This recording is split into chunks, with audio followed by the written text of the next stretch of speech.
رفعت علي سليمان الجمال مصري الجنسية، اتولد في مدينة دمياط في 31 يوليو سنة 1927 وتوفى في مدينة دارمشتت في دولة ألمانيا الغربية. ما بين دمياط ودارمشتت عاش رفعت الجمال قصة طويلة غريبة مليانة بالأحداث، قصة تستحق إننا نحكيها، ولا أقول لكم تعالوا نبتدي الحكاية من الأول خالص. شكر خاص لمعد حلقة النهاردة الأستاذ محمد قريش. أهلا بيكم وبرنامج عين، وأنا علا أبو السعادات.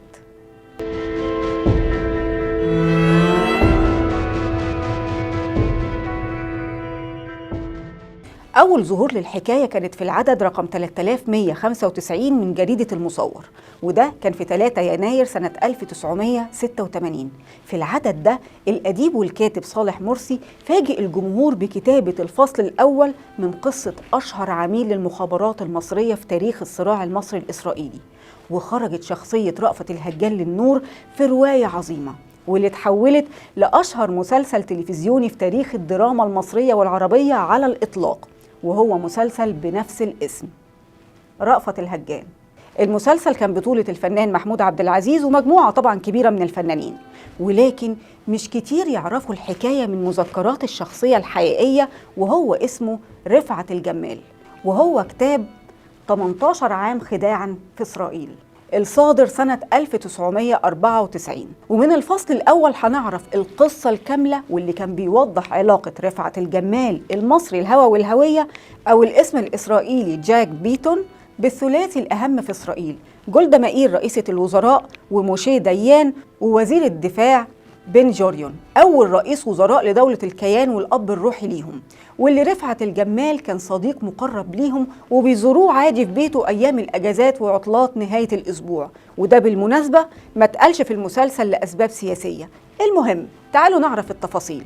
الأب علي سليمان الجمال كان تاجر فحم في دمياط، والأم رتيبة علي أبو عوض ربة منزل ومن عيلة راقية، وتعلمت في المدارس الخاصة الفرنسية، وعلشان كده كانت بتتكلم اللغة الفرنسية والإنجليزية بطلاقة، وده اللي ساعد ابنها الصغير رفعت الجمال على إتقان اللغتين من وهو صغير وبلكنة ممتازة. والأهم إن الطفل كبر وتكونت شخصيته بثقة كبيرة في نفسه. كان لرفعت أخ اسمه لبيب، وأخت اسمها نزيهة، وأخ أكبر من الشقيق اسمه سامي. سامي كان ليه مكانة اجتماعية كبيرة لأنه كان مدرس لغة إنجليزية خصوصي لأسرة الملكة فريدة، ولما توفى الأب كل أسرة رفعت الجمال اتنقلت من دمياط للقاهرة تحت رعاية سامي الأخ الأكبر الغير شقيق. في القاهرة بقى دخل رفعت مدرسة التجارة المتوسطة، والصراحة كان متفوق في اللغة الإنجليزية والفرنسية بشكل ملفت للنظر جدا،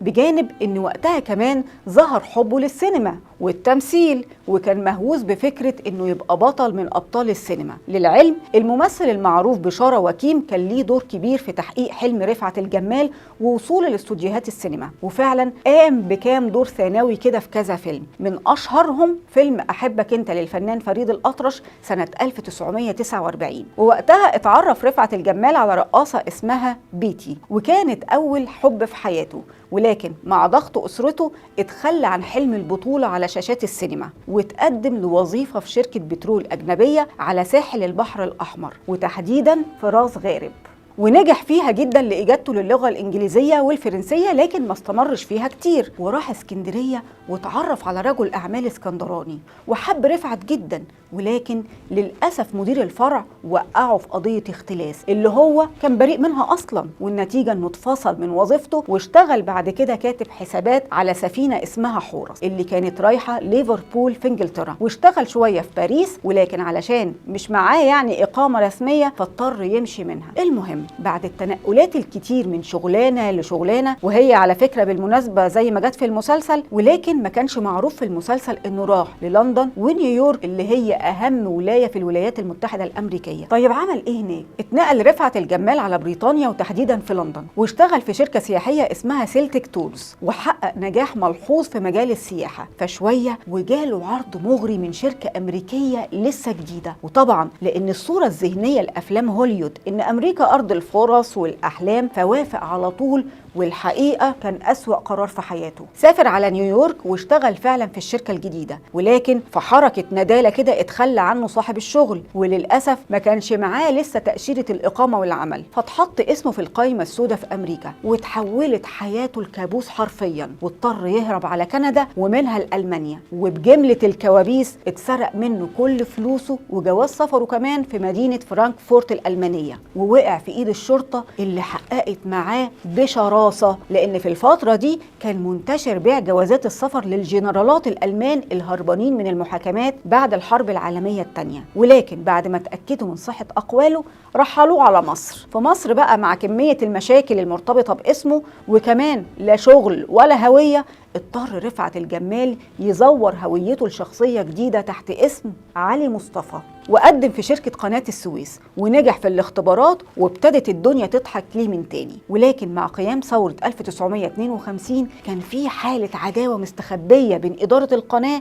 والضباط الأحرار، وللأسف تم فصل موظفين كتير جدا من المتعاطفين مع التغيير السياسي الجديد. ولكن رفعت الجمال قلق إن هويته المزيفة تتكشف فاستقال، وانتهت شخصية علي مصطفى للأبد. وبعد كده انتحل شخصية صحفي سويسري بنفس الطريقة، وكان اسمه تشارلز دينون، وكان مبدع في التخفي والإقناع لأن محدش قدر يكشفه. المهم سنة 1953 وبسبب المتغيرات السياسية ابتدوا يراجعوا ملفات الأجانب في مصر، فاضطر رفعت يغير هويته تاني، والمرة دي انتحل شخصية بريطاني اسمه دانيال كوليديل، ومن خلال شخصيته البريطانية المزيفة قرر يسافر ليبيا. ولكن على الحدود اتكشف ورجعوه على القاهرة مع تقرير انه شخصية مش مصرية ولا انجليزية، وعلى الارجح انه شخصية يهودية زي ما ظهر في المسلسل كده بالظبط، واتقبض عليه فعلا، وابتدت السلطات المصرية تحقق معاه. وللمصادفة في الوقت ده قادة الجيش والمخابرات كانوا شايفين ان لازم يكون ليهم عين جوه اسرائيل، وبيدوروا على الشخص المناسب، فرشحوا النقيب احمد رشدي اللي كان وزير داخلية في عهد الرئيس السابق حسني مبارك لرجل المخابرات المصري عبد المحسن فايق، اللي هو زي ما ظهر في المسلسل محسن ممتاز.